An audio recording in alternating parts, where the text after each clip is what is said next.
Bismillahirrahmanirrahim. Assalamualaikum warahmatullahi wabarakatuh. Alhamdulillahi rabbil alamin, wal aqibatu lil muttaqin, wala adwana illa 'alal zalimin. Asyhadu an la ilaha illallah wahdahu la syarikalah, wa asyhadu anna Muhammadan abduhu wa rasuluh.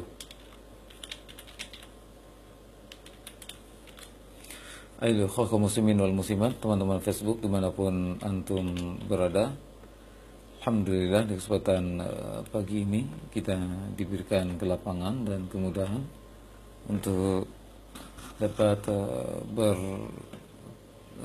kembali melalui media sosial ini, melalui Facebook, dalam live Facebook pelajaran tajwid, yang mana di pagi hari ini kita akan melanjutkan pelajaran kita mengenal sifat-sifat huruf lazim yang tanpa lawan, yang mana pada pekan yang lalu, selasa yang lalu, telah kita bahas dua sifat yang tanpa lawan yang sudah kita bahas, dan mudah-mudahan antum semuanya paham dengan apa yang disampaikan.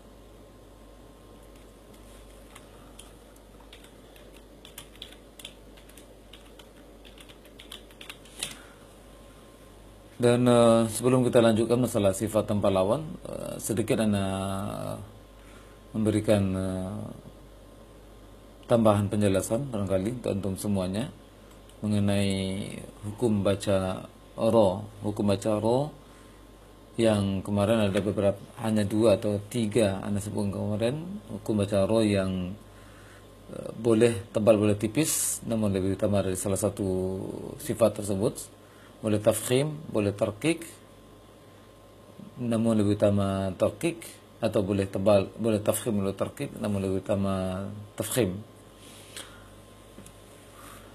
Di antara kata-kata tersebut adalah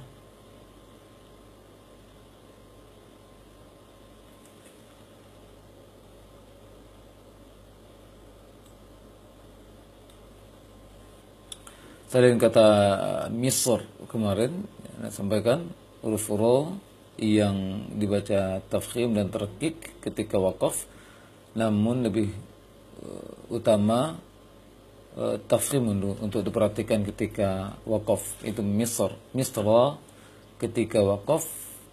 Kalau kata misra di dalam Al-Quran Al-Karim, ketika wakaf ada kata misr, lebih utama dibaca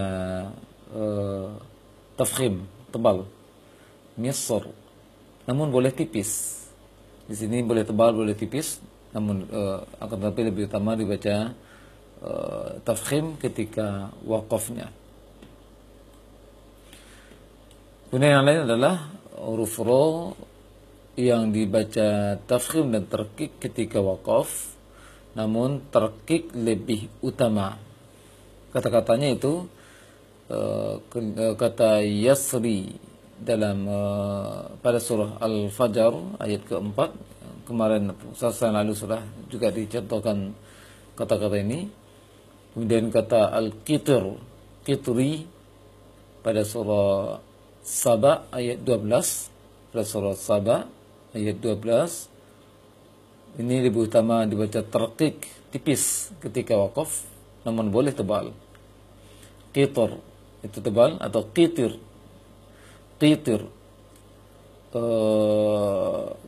ro-nya dibaca tarqiq.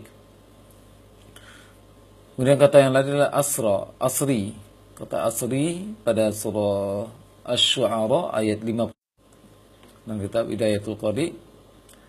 Dan nuzur, kata nuzur dalam surah Al-Qamar ada kata nuzur yang diawali dengan waw, wa nuzur.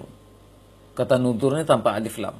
Nuzur yang diawali sebelum nuzur itu huruf waw, wa nuzur. Maka ketika wakaf boleh dibaca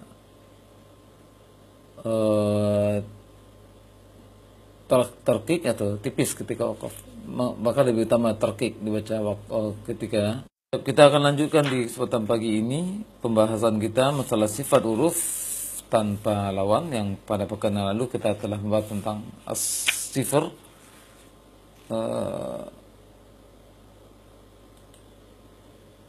yang merujuk pada kitab Hidayatul Qari ila Tajwid Kalamil Bari. Untuk pagi hari ini kita lanjutkan pembahasan pada sifat yang ketiga. Sifat ketiga yang tanpa lawan, itu sifat lin. Sifatnya ya sukun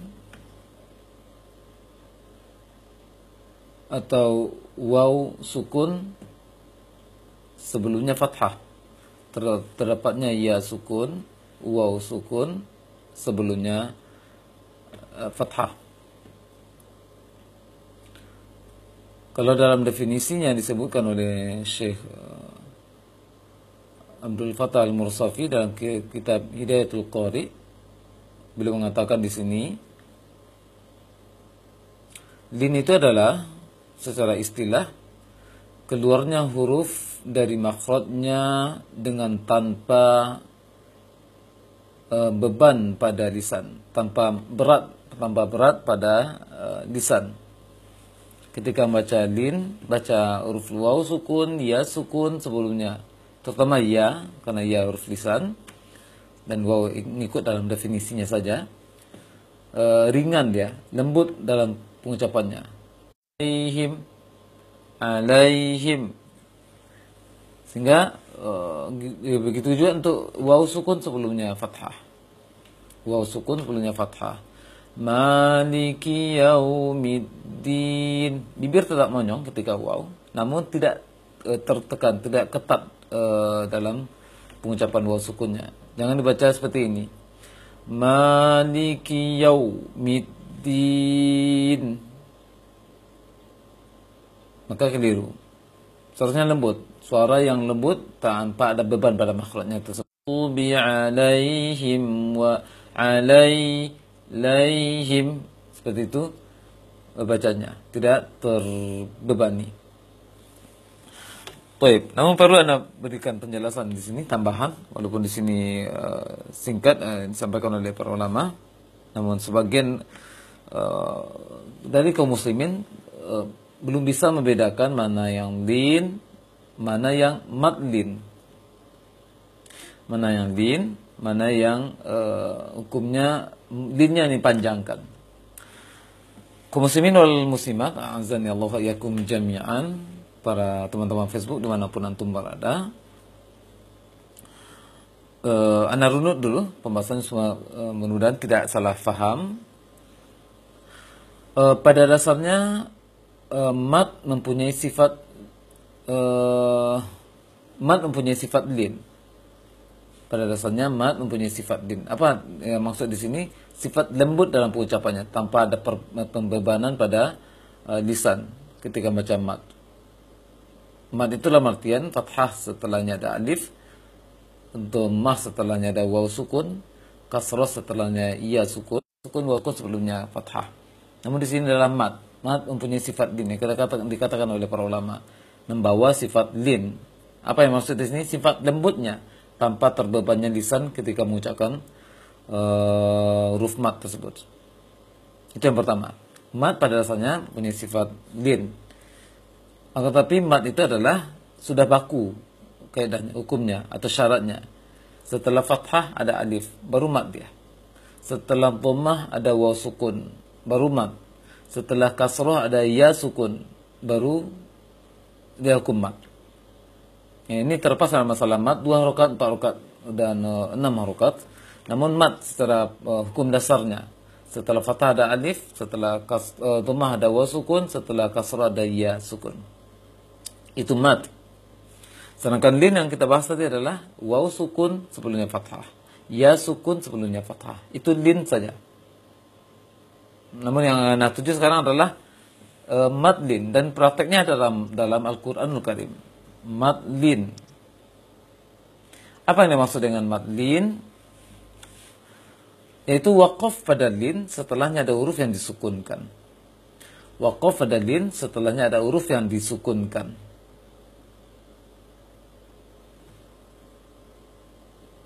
Mudah-mudahan dapat dipahami. Coba sebagai contoh, surah Quraisy, bisa buka mushafnya barangkali untuk lebih fokusnya. Surat Quraisy, setelah waqaf ada lin, namun diakhiri dengan ada huruf yang disukunkan setelah lin tersebut. So, Quraisy. Ayat pertama, li'ila fi Quraisy. Quraisy. Maka itu mad lin. Mad lin. Setelah lin ada huruf yang disukunkan karena waqaf. Atau waqaf ada lin, setelahnya ada huruf yang disukunkan. Dan makin waqaf bukan lin pada dasarnya, waqaf ada huruf yang disukunkan tersebut yang terdapat pada posisi setelah lin. Waw sukun, ya sukun, setelahnya sebelumnya ada fathah. Dan hukum atau kadar panjangnya mad lin ini mengikuti mad arid lis sukun. Apa itu mad arid lis sukun? Arid lis sukun adalah waqaf pada mad, setelahnya ada huruf yang disukunkan. Waqaf pada mad, setelahnya ada huruf yang disukunkan. Mad itu seperti yang syarat yang sampaikan tadi, fathah setelahnya ada alif, waw sukun setelahnya ada waw, dhammah setelahnya waw sukun, kasrah setelahnya ada ya sukun. Itu mad. Kalau arid lis sukun, setelah mad ada huruf waqaf pada mad, setelahnya ada huruf yang disukunkan. Karena itu dia arid lis sukun, menjadi mad arid dia, mad cabang dia, lantaran karena ada sukun, ada huruf yang disukunkan pada akhir bacanya. Alhamdulillahi Rabbil Alamin. Maka itu arid sukun. Alamin, min di ujung itu adalah mad arid disukun. Setelah waqaf pada mad, setelahnya ada huruf yang disukunkan. Nah, untuk mad lin tadi, prakteknya mengikuti atau kadarnya mengikuti mad arid disukun tadi. Kadar mad arid disukun adalah boleh dibaca 2 harokat, boleh dibaca 4 harokat, boleh baca 6 harokat. Nah, ulangi, kadar mad arid disukun adalah boleh dibaca 2 harokat, boleh dibaca 4 harokat, boleh dibaca 6 harokat. Jadi pilihan dia. Dan yang 2 harokat, 4 harokat, dan 6 harokat tadi bukan diserahkan kepada kita. Maksudnya bukan seenak kita dalam mempraktekannya, sesuka kita dalam mempraktekannya. Kadang kita dalam sekali baca kita baca 2 rakaat, di pertengahan bacaan kita baca 4 rakaat, 6 rakaat, kadang-kadang bertukar dalam sekali waktu membaca, maka itu keliru. Mad arid disukun ini tidak masalah, nah bahas secara dalam sedikit karena ada kaitannya dengan mad lin, yaitu ketika sebagai contoh, antum habis salat subuh membaca Al-Quran, habis zikir membaca Al-Quran di waktu subuh tersebut, maka mad arid sukun dipraktekkan semenjak antum dari antum baca ta'awuz, a'udzubillahi minasyaitonirrajim. Jika dibaca 2 harokat mad arid sukun, maka dibaca 2 harokat juga sampai antum mengakhiri bacaan waktu subuh tersebut. Seperti juga dalam salat, dalam kondisi salat, ketika rakaat pertama baca Al-Fatihah antum, Alhamdulillahi Rabbil Alamin, dibaca 2 harokat mi-nya, maka sampai akhir ujung ayat yang dibaca di rakaat pertama tersebut dibaca 2 harokat. Kalau 4 harokat di awal, 4 harokat sampai akhir. Kalau 6 harokat dari awal, dari Alhamdulillah Rabbil Alamin, maka dibaca 6 harokat sampai akhir ayat kalau mendapatkan mad arid disukun. Baik, maka mad lin mengikuti kaidah tersebut, mengikuti kadar tersebut. Maka dibaca sebagai contoh, Quraisy boleh dibaca 2, boleh baca 4, boleh baca 6. Bismillahirrahmanirrahim. Kita perhatikan 2 rakaat. Li ilafi Quraisy ilafihim rihlatash shita'i was-sayf falya'budu rabb hadzal bait alladzi at'amahum min ju'in wa amanahum min khauf. Maka boleh dibaca 2 dan boleh baca 4 sebagai contoh. Li ilafi Quraisy ilafihim rihlatash shita'i was-sayf falya'budu rabb hadzal bait alladzi at'amahum min ju'in wa amanahum min khauf. Maka boleh, dan juga boleh baca 6 untuk mad arid disukun ini, mengikuti kaedah mad arid disukun. Untuk mad din ini mengikuti kaedah mad arid disukun. Baik, itu pembahasan sekedar masalah lin. Walaupun fokus pembahasan kita masalah sifat ini adalah kelembutan lisan, kelembutan pengucapannya. Ketika mengucapkan lin atau mad, maka lisan tidak terbebani, tidak tertekan lisan ketika mengucapkan lin itu. Jangan alaihim, tapi alaihim, laihim, lembut dia. Baik. Kita beralih pada sifat yang keempat, sifat yang tanpa lawan.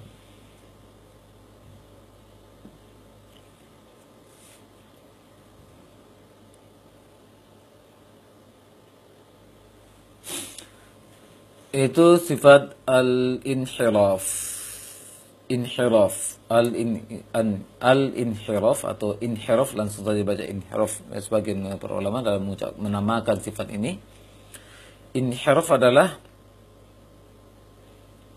berpalingnya suara ketika mengucapkan huruf dari makhraj aslinya. Suara, bukan makhraj yang berpaling. Berpalingnya suara ketika mengucapkan huruf dari makhraj aslinya.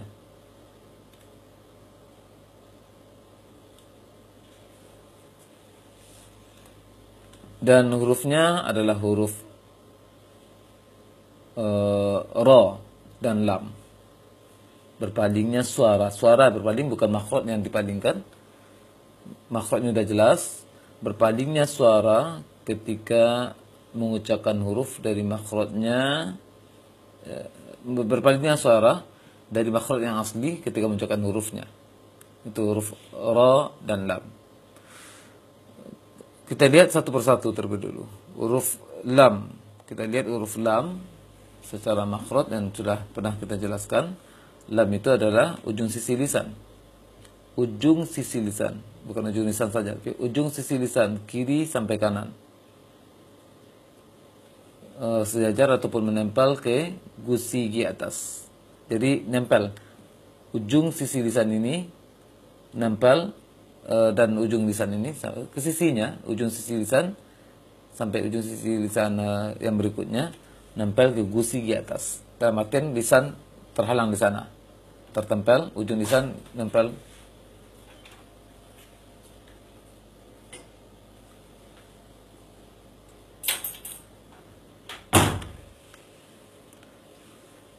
Ujung lisan nempel ke gusi gigi atas. Maka ketika mengucapkan lam tersebut, suara mulai dari dalam, dari rongga dalam, dari bagian dalam. Ketika mengucapkan lam tersebut, suara pecah. Awalnya lurus, bisa dibayangkan di sini, ini tenggorokan, awalnya lurus, kemudian karena di ujungnya udah terhalang karena terhalangnya ujung lisan ke gusi, sehingga sampai menjelang ujung suaranya pecah ke kiri dan ke kanan. Pengucapan makhraj udah jelas, sudah pas. Arwa, ruwa. Jadi suara tidak lurus ke depan lagi. Menjelang ke ujung dia pecah ke samping, ke kiri atau ke kanan. Dan ro seperti itu juga dia. Baik, barangkali tidak berlama-lama kita dalam permasalahan inhiraf ini, karena pada dasarnya ketika mempraktekkan makhraj yang tepat untuk ro dan tafkhimnya, maka akan berpaling sendiri. Dan terdapatnya getaran yang ringan,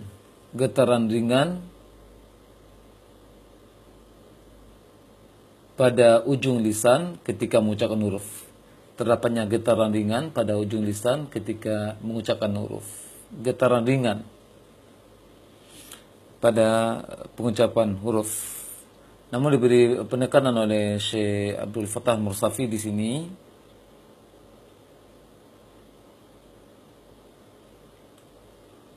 Dia berikan peringatan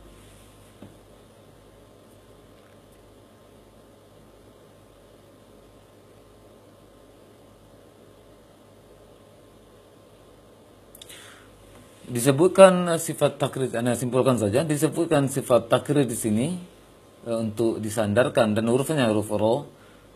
Huruf takrir ini adalah huruf ro. Disebutkan sifat takrir pada ro, pada penyifatan di sini adalah bukan untuk diperhatikan secara total. Beda hal dengan tahrif tadi, beda hal dengan sofir tadi, beda hal dengan qalqalah, untuk diperhatikan. Tetapi penamaan takrir di sini untuk memberikan peringatan kepada kaum muslimin dalam mengucapkan ro. Takrir dia getaran ringan pada ujung lisan. Maka ketika mengucapkan ro tidak boleh berlebihan. Oleh karena itu dikatakan para ulama, sifat takrir di sini untuk dihindari. Sifat takrir pada ro untuk dihindari. Apa yang maksud dihindari? Dihindari getaran yang terlalu berlebihan. Dan itu banyak diperhatikan oleh kaum muslimin. Sebagai contoh, A'udzu billahi minasy syaithanir rajim. Bismillahirrahmanirrahim. Rahim bersangatan. Ar-Rahmanir-Rahim.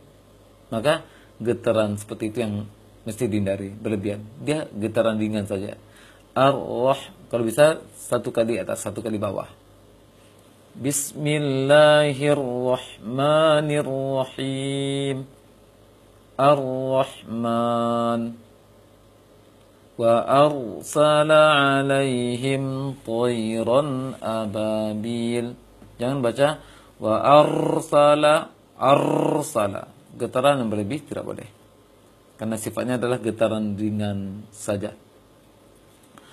Dan itu adalah huruf ro. Huruf ro, yang mempunyai sifat takrir ini.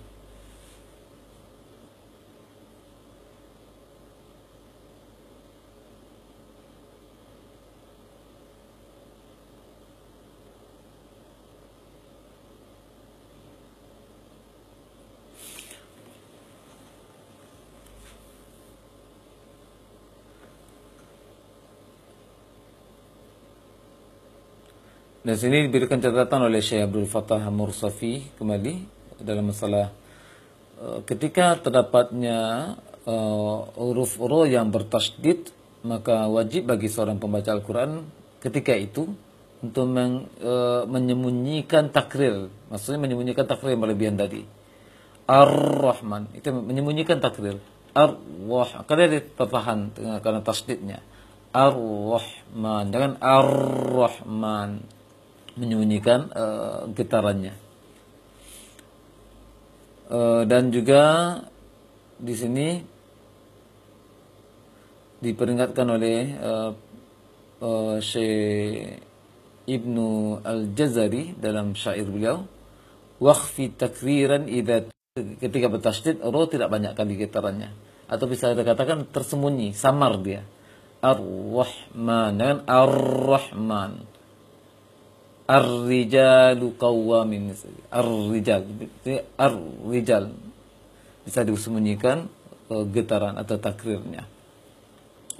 Baik, itu saja ringkas untuk sifat takrir yang bisa dijelaskan kepada antum semuanya. Sifat berikutnya adalah at-tafashi. At-tafashi atau tafashi, langsung dinamakan tafashi.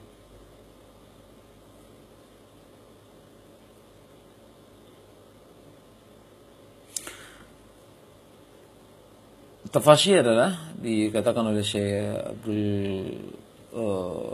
Abdul Fattah Al-Mursafi dalam kitab Hidayatul Qari,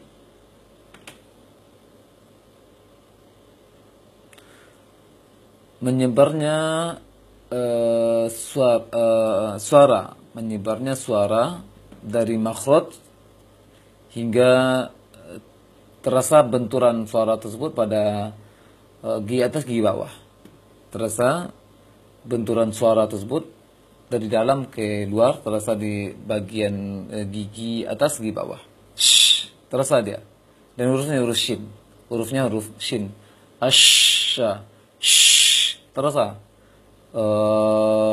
benturan suara, tekanan suara tersebut yang menyebar dia, pecah dia gigi antara gigi atas gigi bawah. Gigi atas gigi bawah. Sya. Kan itu ucapan shin itu sangat kuat anginnya. Shh, karena suara angin yang terdengar. Shh, bukan semburan air ludahnya, tapi suaranya. Asya. Dan ini kaitannya dengan bagian dalam saja, tidak ada hubungannya dengan bibir. Maka untuk lebih menjelaskan tafasyinya, jangan bibir yang dimonyongkan. Bahkan mungkin kalau bibir dimonyongkan akan lebih menyulitkan atau mengurangi kualitas tafasyinya. Sya, jangan sya, jangan sya. Ashhadu, tapi ashhadu. Shh, ashhadu, jangan ashhadu. Tidak ada hubungan dengan bibir, karena hubungan di dalam dengan lisan saja. Makhraj shin adalah dengan lisan dengan langit.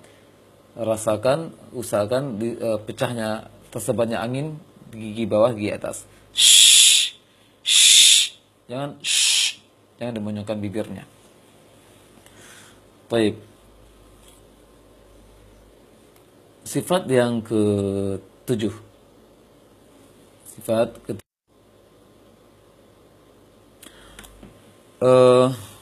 terbentangnya suara, dalam artian terisi suara semuanya dari awal sisi lisan bagian belakang, awal sisi lisan sampai ujung dari sisi lisan.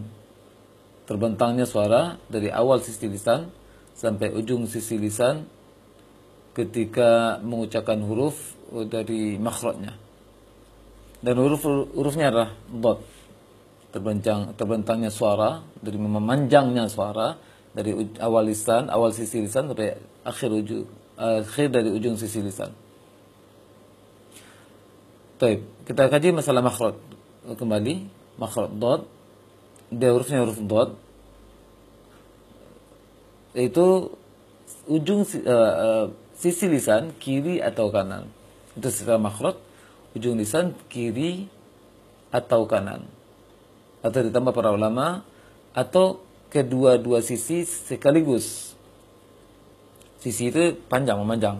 Bayangkan ini lisan adalah memanjang suara semuanya. Berarti melebar, apa nama istilah yang lebih memudahkan untuk memahami, terbentangnya suara, terisi suara semuanya di bagian sisi lisan ini. Kalau antum membaca dot, lebih condong bisa memperhatikan dot lebih condong sisi lisan kiri atau kanan. Namun kalau dua-duanya termasuk bolin. Dan di sini juga lebih mempertegas lagi bahwasanya dot bukan huruf bibir, bukan bibir yang menyongkan, tapi lisan yang penuh dengan suara. Bolin fil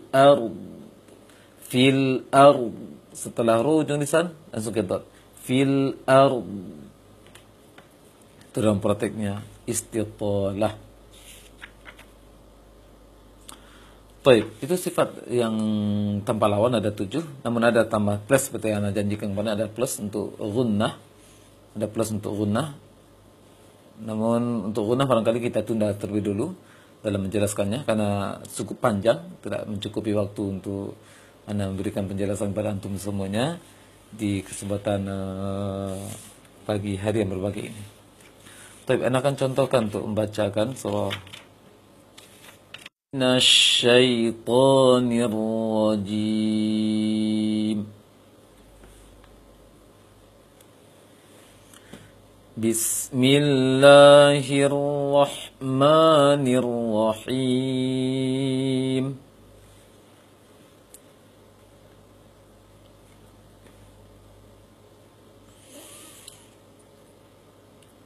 إذا السماء انفطرت وإذا الكواكب انتثرت وإذا البحار فعدلت في أي صورة ما شاء ركبك كلا بل تكذبون بالدين وإن عليكم لحافظين كراما كاتبين يعلمون ما تفعلون إن الأبرار لفي نعيم وإن الفجار لفي جحيم يصلونها يوم الدين وما هم بغائبين وما أدراك ما يوم الدين ثم ما أدراك ما يوم الدين يوم لا تملك نفس لنفس شيئا والأمر يومئذ لله. Baik, itu sekali contoh saja untuk bacaan surah Al-Fitar yang sebagai penutup pembahasan kita di kesempatan pagi hari yang berbahagia ini. Mohon maaf atas segala kekhilafan dan mudah-mudahan berfaedah untuk antum semuanya, terutama bagi Anda yang menyampaikan.